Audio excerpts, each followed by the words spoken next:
Have you ever wondered which were the wildest American muscle cars and sports cars of the 1960s? Those classic V8s that didn't just roar down the streets but shattered speed records and created eternal legends.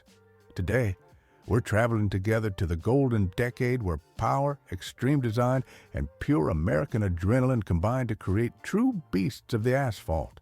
And if you're a true lover of American classic cars, roaring V8s, epic stories, and machines that mark generations, hit the like button, subscribe, and turn on the notification bell. Because what you're about to see today will blow your mind. 1968 to 1969. AMC AMX 390. When we think of American muscle cars from the 1960s, probably the last name that comes to mind for many is AMC. However, the small American Motors Corporation dared to do what Detroit's big players didn't expect. Launch an authentic, compact, lightweight, and brutally fast muscle car. That's how the AMC AMX 390 was born. A kind of rebel among giants. While Ford, Chevrolet, Dodge, and Pontiac were fighting over who could build the biggest, longest, and heaviest muscle car, AMC chose a different path. They created a compact two-seater, shorter, with an aggressive yet balanced body, and most importantly, with a massive heart under the hood. Beating there was a 6.4-liter V8, capable of delivering 325 horsepower, which, combined with the car's low weight, propelled it to an impressive top speed of about 130 miles per hour. This wasn't an experiment. It was pure high-performance engineering designed for those seeking adrenaline without carrying 2 tons of metal. The AMX was different from every angle. Its compact proportions, short rear, long hood, and muscular profile made it stand out even while parked. It was one of the few true muscle cars with only 2 seats, bringing it closer to the philosophy of a European sports car, but with all the toughness and signature roar of American muscle. A little-known fact is that AMC offered an AMX Performance Clinic program, where buyers could take their new car to the brand's test tracks and receive performance driving advice directly from the engineers. Can you imagine that experience today? Buying the car and leaving the factory ready to race. Between 1968 and 1969, approximately 13,000 units of the AMX 390 were produced, making it a true rarity today. Its exclusivity makes it even more coveted among collectors. In today's classic car market, a well-preserved AMX 390 can fetch prices ranging from $40,000 to $70,000, depending on its condition and originality. 1969 Oldsmobile 442 W30. When we talk about pure muscle cars, the kind that roar from a distance and make the ground shake as they pass, it's impossible not to mention the 1969 Oldsmobile 442 W30. This wasn't just a powerful car, it was a statement, a clear warning to anyone bold enough to challenge it at a stoplight or on the track. The name 442 wasn't a coincidence. Originally, it stood for 4-barrel carburetor, 4-speed transmission, and dual exhausts, although over the years, the formula evolved. But in 1969, with the W30 version, Oldsmobile took the concept to the extreme. Under the hood was a monstrous 7.5-liter V8, capable of unleashing 370 horsepower and a brutal torque of over 500 Newton-meters, approximately 370 pound-feet. That massive force pushed the 442 to a top speed of about 134 miles per hour. Impressive figures for a car weighing over 3,700 pounds. The W30 wasn't just about straight-line power. Oldsmobile, equipped with functional hood scoops, a special camshaft, high-flow carburetor, and a performance-tuned exhaust system. Everything was designed to squeeze every last drop of energy from its gigantic V8. And as if that weren't enough, every W30 unit was hand-assembled by a special team at the Lansing, Michigan plant, ensuring superior fit and finish. Visually, the 442 W30 was pure aggression mixed with elegance, sporty stripes, prominent air intakes, rally wheels, And of course, the W30 badge that made it clear this was no ordinary 442. It was the ultimate expression of what Oldsmobile could offer to speed enthusiasts. A fun fact: although Oldsmobile was part of GM's more conservative division, the 442 W30 was its rebellious answer to the muscle car fever that dominated American streets. It was the perfect car for those who wanted muscle without sacrificing a touch of sophistication. In today's market, the Oldsmobile 442 W30 is highly coveted by collectors. A specimen in excellent condition can reach prices between $70,000 and $110,000, depending on its originality, documentation, and level of restoration. 1966 to 1969, Chevrolet Chevelle SS 396. When we think of the muscle cars that best represented the American spirit of the 1960s, the Chevrolet Chevelle SS 396 stands out as one of the main icons. It wasn't the most extreme nor the most expensive, but that's exactly where its magic lay: absolute power, within reach of many. It was the muscle car of the streets, the one you could see parked at the supermarket one day and racing the quarter mile the next. At the heart of this beast was its 6.5-liter V8, a block designed to deliver both power and reliability. Depending on the version and the year, this engine produced between 325 and 375 horsepower, allowing the Chevelle to reach speeds close to 130 to 137 miles per hour. For its time, these numbers were simply fascinating for a mass-produced car. But what truly made the Chevelle SS 396 special was its perfect balance. You had enough power to win at any stoplight, yet without sacrificing comfort, space, or daily usability. You could take the family to the movies on Friday night, and on Saturday, line up at the Strip to run a quarter mile. Few muscle cars managed to combine these two personalities so well. Visually, the Chevelle SS was imposing without being excessive. Its muscular body, optional stripes, bulging hood with air intakes, and the iconic SS 396 badges made it clear what it was made of. Those who knew, knew, and those who didn't found out quickly when they heard the deep roar of its exhaust. A fun fact: the Chevelle SS 396 was so popular that in some years it accounted for nearly 10% of all Chevrolet sales. An incredible feat, considering the wide range of models the brand offered. It was one of the major contributors to solidifying the concept of an accessible muscle car. Today, the Chevelle SS 396 remains one of the most sought-after cars in the collector world. A well-preserved example can sell for between $50,000 and $80,000, while the rarest models, with high-performance packages and original documentation, easily exceed $100,000. Now, I want to hear from you. Have you ever dreamed of owning a Chevelle SS? Have you ever heard one roar in person, or were you one of the lucky ones who got to drive it? Share your story in the comments. 1969, Buick GS 400 Stage 1. When we talk about brute force in 1960s muscle cars, we usually think of horsepower, top speed, giant engines. But very few cars accomplished what the GS 400 Stage 1 did, dominating the realm of pure torque, that wild force that pins you to the seat from the very first hit of the accelerator.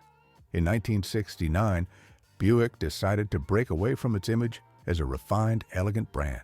The division, traditionally known for its comfortable and luxurious models, set out to prove that it could also play in the big leagues of muscle cars. That's how the GS Stage 1 was born, a true beast disguised as a gentleman.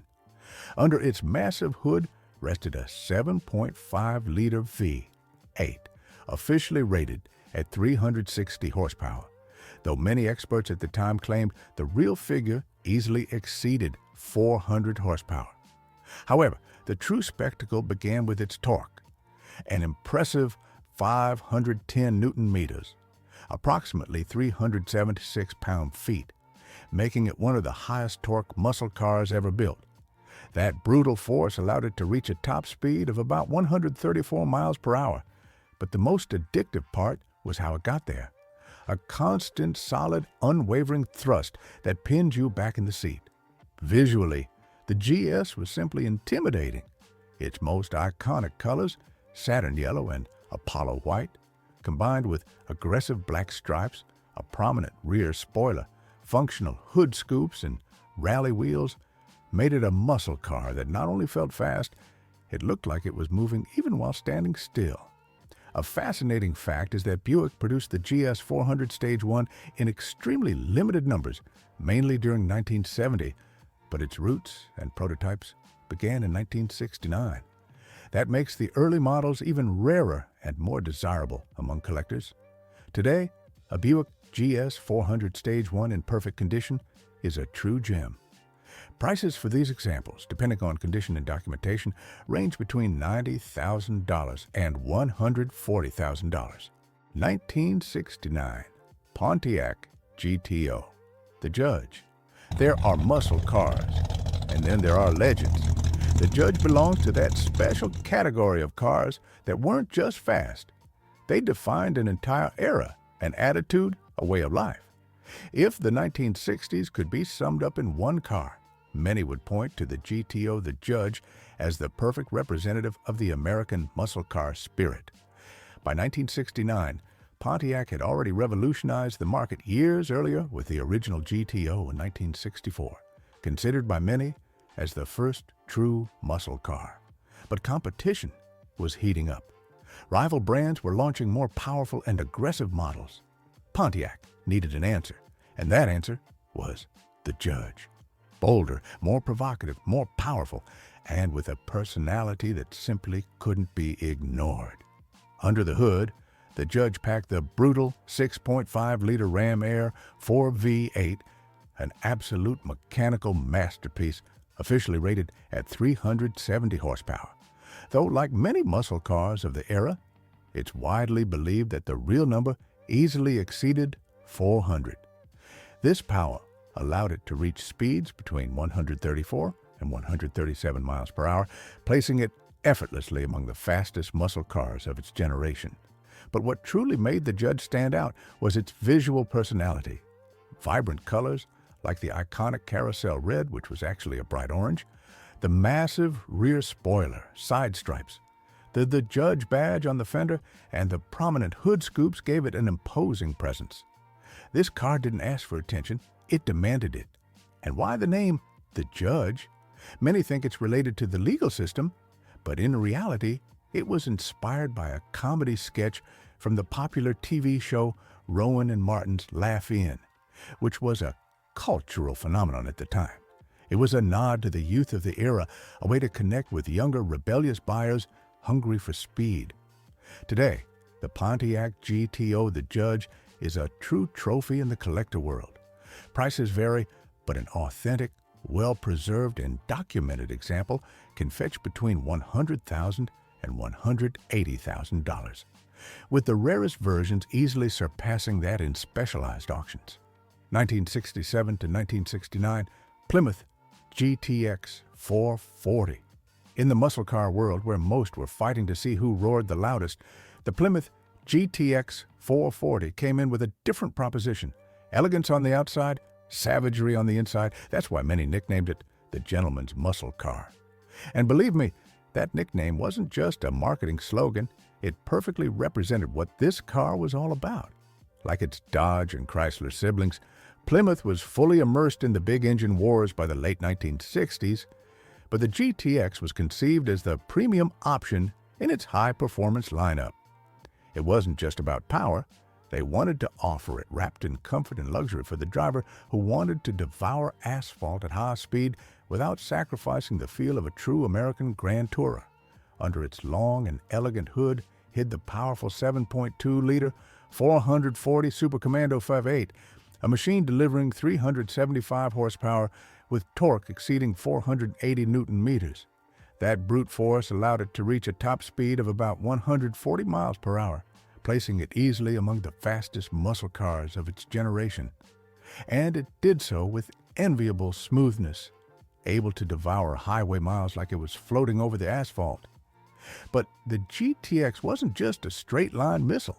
It came standard with reinforced suspension, high-performance brakes, and, if desired, could even be equipped with the legendary 426 HEMI engine, taking its performance to another level. However, most buyers opted for the 440, as it was more affordable and perfectly balanced for both daily driving and street racing.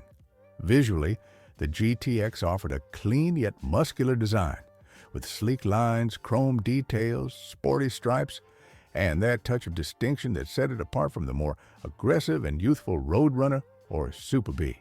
It was the muscle car for the man who wanted speed, but with class. Today, the Plymouth GTX 440 is a prized gem for collectors who appreciate both its power and exclusivity. A well-preserved example can fetch between $70,000 and $120,000, depending on its condition and level of originality. Now it's your turn. What do you prefer in a muscle car? The raw brutality of a Hemi or the elegant balance of the 440? Tell us in the comments which one you'd choose to have in your garage. 1969 Dodge Charger Daytona. When we talk about muscle cars that broke all the rules, the Daytona is simply unavoidable. This wasn't just a car. It was an aerodynamic weapon built for one mission: dominate NASCAR tracks and humiliate the competition. And in the process, they created one of the wildest, most iconic and unique muscle cars ever to roll on American roads. It all began when stock car racing turned into a true battlefield in the late 1960s. Dodge, determined to beat Ford and Chevrolet, understood that raw power alone was no longer enough. Aerodynamics had to be conquered. Thus, the Daytona project was born with one clear goal: fly low, but fly faster than everyone else. And they absolutely succeeded. Equipped with a colossal 7.0-liter Hemi 5.8, the Daytona officially produced 425 horsepower, though everyone knew these figures were very conservative. Thanks to its refined aerodynamics, which included the now famous nearly 3-foot-tall rear wing and its pointed nose cone, the Daytona could reach an impressive top speed of about 150 miles per hour.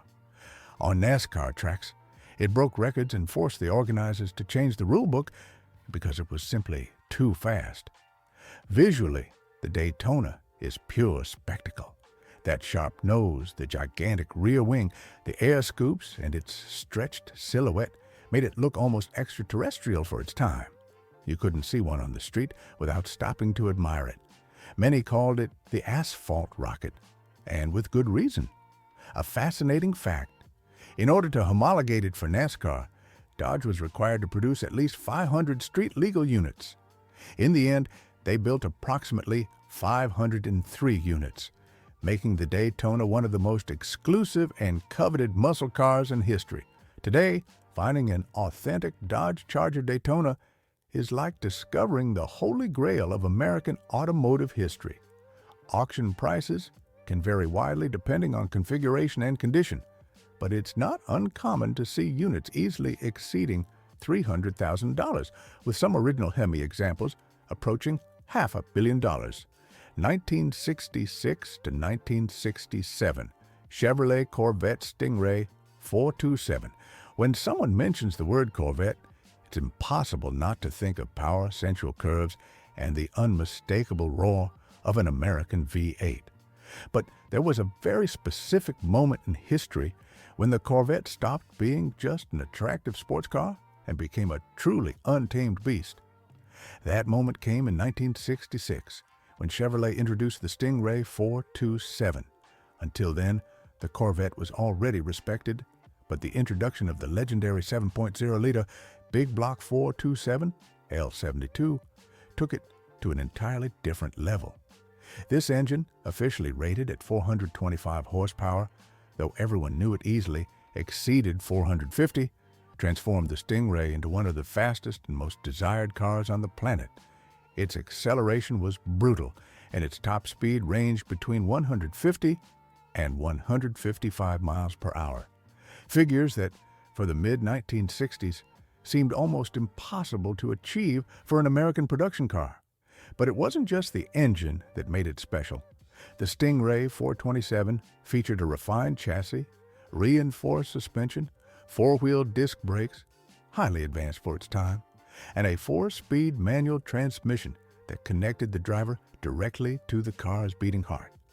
Driving a 427 wasn't simply operating a vehicle, it was taming a wild force constantly craving more asphalt under its wheels. Visually, the second-generation Corvette Sting Ray is arguably one of the most beautiful designs ever created.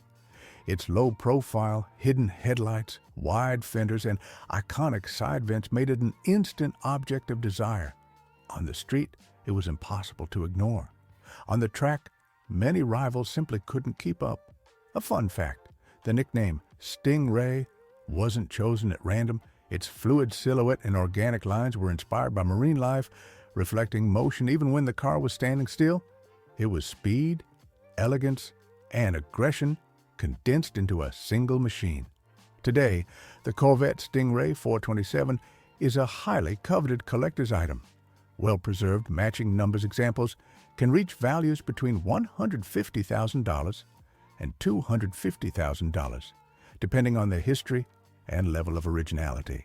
1965 to 1967, Shelby Cobra 427.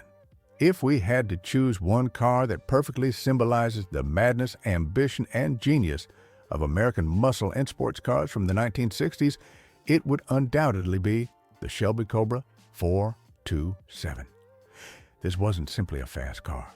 It was an almost irrational experiment that, against all logic, became one of the most revered icons in automotive history. It all started with the vision of one man, Carroll Shelby, a race car driver turned engineer who decided to merge the best of two worlds, the lightness and precision of small British roadsters with the brute power of American V8s. He took the modest AC Ace chassis from England and implanted a wild heart into it, Ford's 7.0-liter V8, and thus the monster was born. The result was simply outrageous. The Cobra 427 weighed just a little over 2,400 pounds, but packed an official 425 horsepower. Though, as was common at the time, it's rumored that the real figure easily exceeded 450 horsepower. That combination of low weight and wild power allowed it to reach a top speed of about 165 miles per hour, leaving nearly everything that dared to challenge it far behind. Its 0 to 60 miles per hour acceleration was around 4 seconds, figures that remain impressive even today. But the Cobra 427 was not a car for everyone. Driving it was extreme, loud, hot, visceral, and brutally direct. Every ride in the Cobra was a battle between man and machine, a constant tug-of-war with physics. It had no traction control, no anti-lock brakes, no power steering, just you, the wheel, the asphalt, and the deafening roar of the V8 hungry for more horizon. Visually, the Cobra is simply irresistible. Its compact proportions, bulging hood, side exhaust pipes, and iconic racing stripes made it a timeless symbol. Even standing still, the Cobra looks ready to attack. A fun fact, during its development, Ford tested the Cobra 427 in aerospace wind tunnels to try to control its high-speed instability. And yet, Carroll Shelby would often say with a smile, "The car's not built to go straight, it's built to go fast." Today, the original Shelby Cobra 427 is a true collector's gem. Its rarity and mystique have driven its auction prices into astronomical territory, often exceeding $1 million depending on authenticity and individual history. Now it's your turn. If money weren't an issue, would you dare to tame a Shelby Cobra 427? Would you like to personally feel that raw, unfiltered brutality? Drop your answer in the comments. 1966, Ford GT40, Mark I.